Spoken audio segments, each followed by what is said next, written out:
Ahojte, ja tu mám dnes pri sebe Zdenku Bartošovú.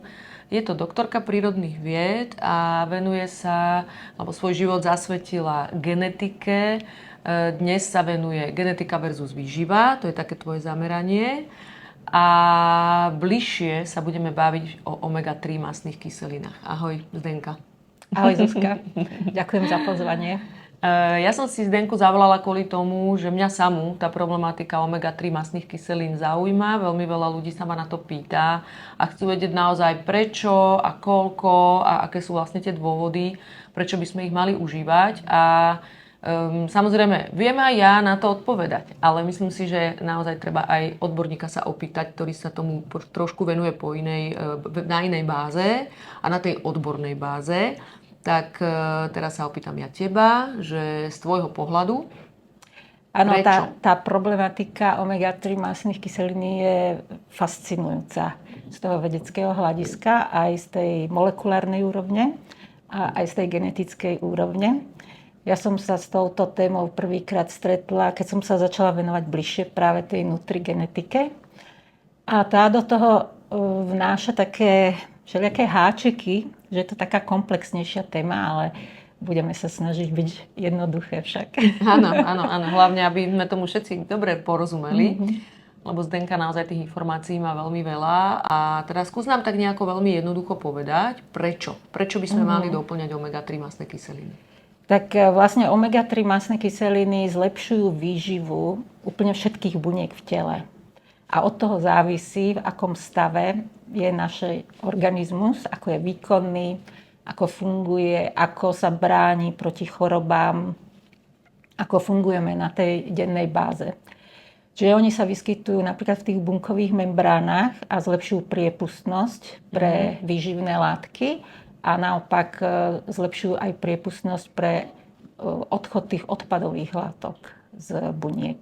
Takže aj keď niečo zjem, povedzme, mám nejakú vyváženú porciu, tak nastáva vlastne lepšia vstrebateľnosť tých konkrétnych živín, presne, že aj keď mám kvalitné potraviny, tak je lepšia vstrebateľnosť tých kvalitných potravín. Pokiaľ ja mám zlý pomer medzi omega-3, omega-6, omega-9, tak mám vlastne aj horšiu vstrebateľnosť tých konkrétnych živín. Presne tak. My môžeme napríklad suplementovať rôzne vitamíny, minerály, ale pokiaľ nemáme tú priepustnosť bunkovej membrány dostatočnú, tak to robíme tak trochu zbytočne. Tak to veľakrát aj vieme, že ideme na odber krvi a povie nám lekár, že máte málo D vitamínu a pritom, veď ja ho užívam už dlhé roky. Takže naozaj to nie je len o tom doplnku, ale je to aj o celkovej kondícii vlastne tých buniek ako takých. Takže to je len jedna z tých mnohých funkcií, ktoré majú omega-3 mastné kyseliny v ľudskom tele. Za zmienku stoja ešte ďalšie funkcie, napríklad, že oni predstavujú východzie látky pre tvorbu zložitejších látok. Napríklad s tým takým protizápalovým účinkom alebo antitrombotickým účinkom. Čiže zlepšujú aj kardiovaskulárny systém, majú pozitívny účinok na srdce, na mozog, na neurotransmitery v mozgu, ďalej na imunitný systém, dávajú do rovnováhy tie prozápalové a protizápalové účinky. Ďalej zlepšujú lipidový profil, cholesterol, krvný tlak. No je toho skrátka ako veľa. Takže sú aj takou prevenciou proti civilizačným ochoreniam, lebo v podstate tie vychádzajú z veľa vecí, ktoré si spomenula. Či to sú tie srdcovo-cievne, či onkologické a tak ďalej. Neurodegeneratívne tiež, Alzheimer. Ano. To je moja téma. Čo sú také najčastejšie, by som povedala, že ochorenia dnešnej doby. A akej forme počkaj, ešte sa opýtam niečo iné.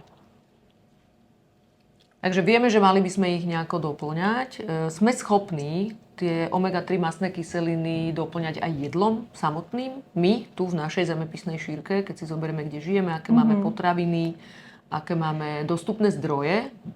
No, je to dosť zložité v dnešnej dobe expandujúceho potravinárskeho priemyslu, kedy sú potraviny vysoko procesované, tie živočíšne zdroje sú, teda tie zvieratá sú chované na granuliách, sojou, kukuricou, že nemajú tú prírodzenú stravu. Takže aj tie zdroje, z ktorých by sme to potenciálne vedeli získať, tak sú ochudobnené, sú nedostatočné. A jedine tak, ako napríklad v tých tučných rybách by sme boli schopní získať dostatočné množstvo, ale to by sme museli týždenne okolo 0,5 kilogramu lososa skonzumovať. Takže minimálne nejaké 3 porcie klasické. Hej. Čo asi veľmi nekonzumujeme bežná populácia. Ale pokiaľ by sme konzumovali každý týždeň, tak teoreticky by sme ich vedeli aj teoreticky, hej. Je to však spojené s jedným takým rizikom, že vieme, že v dnešnej dobe tie moria sú kontaminované a že by sme zvýšili riziko príjmania aj nejakých nežiaducích látok. Ťažkých kovov. Napríklad. A čo sa týka rastlinných zdrojov, vieme, že aj rastlinné zdroje, ako je, lán, orechy, konope, konopný olej, že sú aj teda omega-3, že či by nám teoreticky tieto rastlinné zdroje mohli kompenzovať. Tak práve tieto rastlinné zdroje sú z genetického hľadiska veľmi zaujímavé. Tam je niekoľko takých genetických háčikov.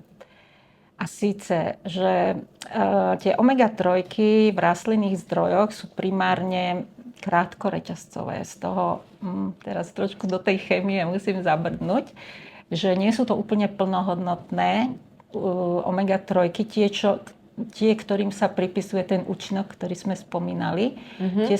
Ten účinok sa týka najmä dlhoreťazcových omega-3, ktoré poznáme pod skratkou EPA a DHA. Áno. Kyselina eikozapentaénová a kyselina dokozahexaénová, ale v tých rastlinných zdrojoch, ako sú tie lanové semená alebo napríklad vlašské orechy, tak máme tie omega-3 vo forme krátkoreťazcovej a volá sa kyselina alfa-linolenová. No a táto v tele prechádza premenou na tie dlhoreťazcové. Ale individuálna schopnosť človeka túto premenu uskutočniť závisí od jeho genetickej výbavy. A tu máme tak, že zhruba polovica z nás je schopná potenciálne tej konverzie a druhá polovica nie. No ale ešte aj tí, čo sú potenciálne schopní tej konverzie, tak je tu limitujúci faktor, koľko prijímame omega-6 masných kyselín. A tie sú v dnešnej strave, žiaľ Bohu, v presile. Hrajú presilovku. Takže tým príjmom omega-6 masných kyselín znižujeme schopnosť tej konverzie krátkoreťazcových omega-3 na tie plne funkčné dlhoreťazcové omega-3. A ktoré potraviny sú omega-6? Môžeme teda zrekapitulovať, aby aj vedeli ľudia, že teda čo je rýchlo omega-6, prečo ich máme taký prebytok? Sú to niektoré druhy olejov, rastlinných olejov, predovšetkým slnečnicový olej, kukuričný olej. Repkový tiež, ale ten má lepší pomer týchto omega-3, omega-6 ako napríklad ten slnečnicový. Asi tie margaríny všetky. V konečnom dôsledku aj orechy, ktoré sa uvádzajú ako bohatý zdroj omega-3, majú nadbytku aj omega-6. Takže toto. Potom aj v živočíšnych potravinách je veľa omega-6 masných kyselín, ktoré sa tam tvoria v telách teda tých zvierat z toho, čím boli krmené. Takže aj lacné druhy mäsa sú plné kyseliny arachidonovej, omega-6 masné kyseliny, tej prozápalovej.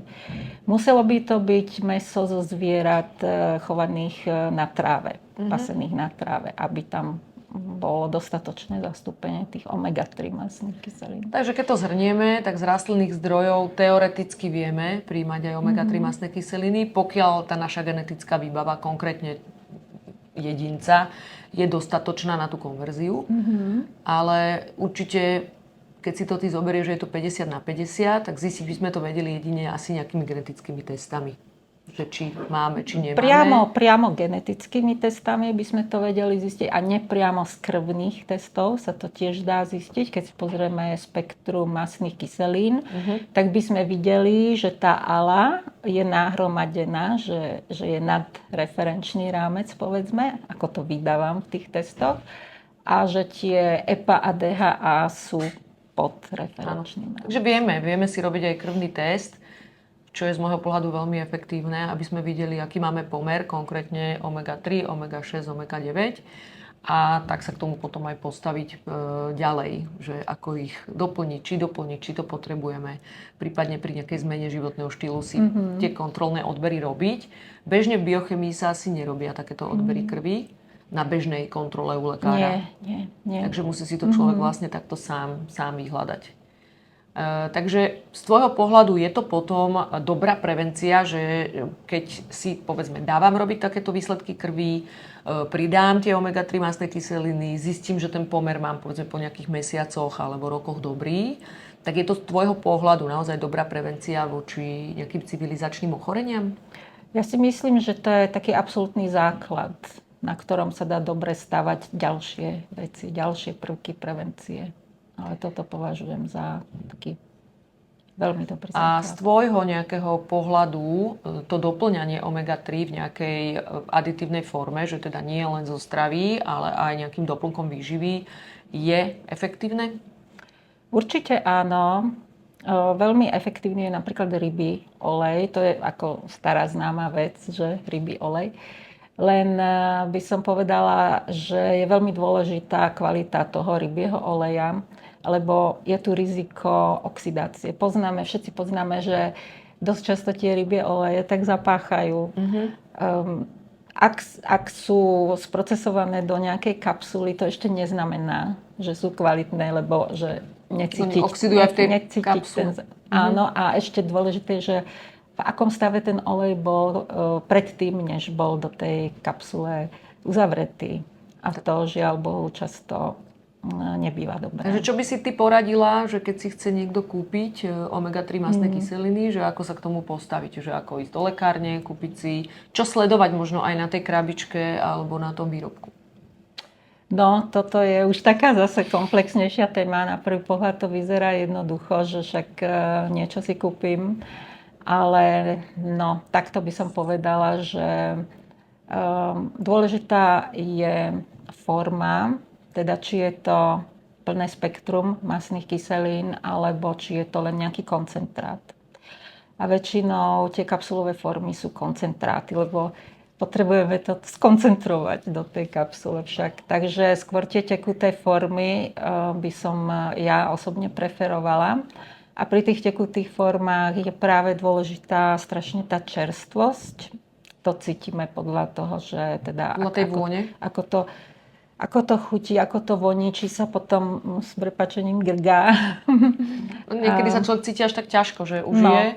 Ja som to mávala napríklad aj pri tých tobolkových, že pol hodinku použití som vyslovene sa cítila ťažko a vedela som, že tak toto asi není úplne dobrý doplnok. Ale ešte kým človek ho ovonia, že už na tej krabičke niečo vie sledovať, aby si nekúpil niečo potom, že no tak tento smrdí a zistí, že nevie kúpiť ten správny. No na krabičke väčšinou je uvedená len gramáž, že koľko gramov povedzme rybieho tuku tam je, povedzme, že 1 gram rybieho tuku. Pozor, to neznamená, koľko gramov EPA a DHA omega-3. A tie tam myslím, že mali by byť, nie? Áno, zvykne sa uvádza, ale niekedy nás tá krabička upúta práve tými veľkými písmenami, že až 1 gram rybieho tuku. Tak to je dosť málo, lebo v tom je asi okolo 200-300 mg EPA a DHA omega-3, čo je teda dosť málo. A koľko je denná dávka? No, to je zase taká zložitejšia téma, že koľko je taká optimálna. Európsky úrad pre bezpečnosť potravín uvádza ako minimálnu dávku 250 mg EPA a DHA na deň. Ale to je žalostne málo. To je fakt akože strašne málo. A práve preto, že sú že je toto dané ako minimum, pri ktorom môže výživový doplnok uvádzať zdravotné tvrdenia, tak väčšina výrobcov to využíva na to, že dá tam jednoducho tých 250 mg a už tam môžem dať kopu tých zdravotných tvrdení. Ale takéto dávky, a to som sa presvedčila aj sama na sebe, cez tie krvné testy sú nedostačujúce. Nebola som v tých optimálnych hodnotách. Tak koľko potom toho EPA, Takže väčšina odborníkov sa zhoduje na tom, že minimálne 1 gram, lepšie 2 gramy. A potom podľa toho, že aké sú ďalšie nejaké buď zdravotné ťažkosti, alebo výkon duševný alebo fyzický, tak to ešte ako prispôsobovať, skôr zvyšovať, než znižovať tú dávku. Takže 1 gram znamená tých 1000 mg EPA-DHA. Áno, áno. A to, keby sme to brali v tých kapsulových formách, tak to by mohlo byť aj 8-10 kapsul denne, čo mne osobne by sa teda nechcelo veľmi akože prehltať, zapíjať a tak, a kopu ešte aditívneho materiálu s tým konzumovať. Takže hovoríš tekutá forma ideálne, že teda na lyžičke a sledovať miligramy EPA-DHA, ideálne 1000 miligramov ako minimum, alebo možno ako taká optimálna dávka na deň. Pre takého, že 60-kilového človeka. Samozrejme, že trošku takže to môžeme pokiaľ nie je niekto 100-kilový, tak 2 polievkové lyžice. Hej. A potom jeden údaj ja považujem za absolútne dôležitý, ktorý žiaľ Bohu sa na tých krabičkách nevyskytuje a môžete si ho len dohľadať, aj to nie pri všetkých výrobkoch, ale na niektorých výrobcov sa dá obrátiť a pýtať si tento parameter a to je TOTOX. To je stupeň oxidácie, že koľko je v tom produkte zoxidovaných omega-3 mastných kyselín, čiže degradovaných. Tým sa aj znižuje kvalita, účinnosť, vlastne množstvo tých EPA a DHA a žiaľ Bohu tam pribúdajú potom produkty, metabolity, ktoré nie sú žiaduce, ako tie peroxidy, anizidiny.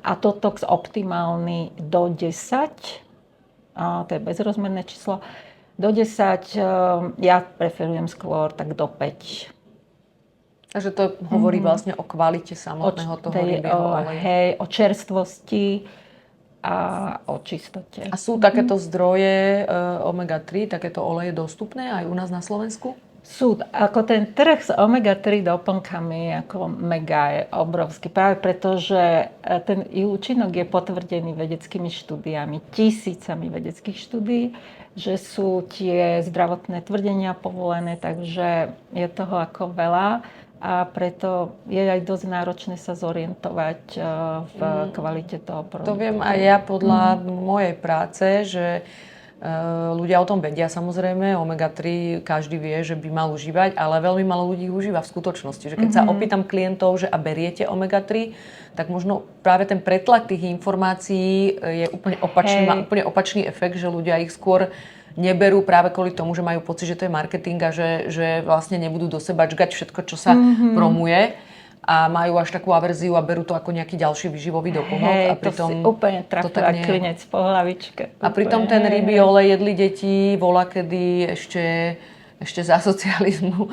Ešte aj pred, odjak živa si pamätám, že sa na lyžičke dával deťom rybí olej. Áno, a teraz sa z toho tak upustilo, že sa to nebere ako dôležité. A práve teraz, keď už ten rybí olej je aj bez aróm, že naozaj ten čerstvý olej na mne smrdí, takže není ani nechutný pre tie deti, tak by sme ho naozaj mali vyhľadať a dávať aj teda deťom. To je taká tá ďalšia otázka. Hej, tá chutnosť, ako si spomenula, tento parameter, tá chutnosť toho výrobku je pre mňa ako úplne že esenciálna, dôležitá.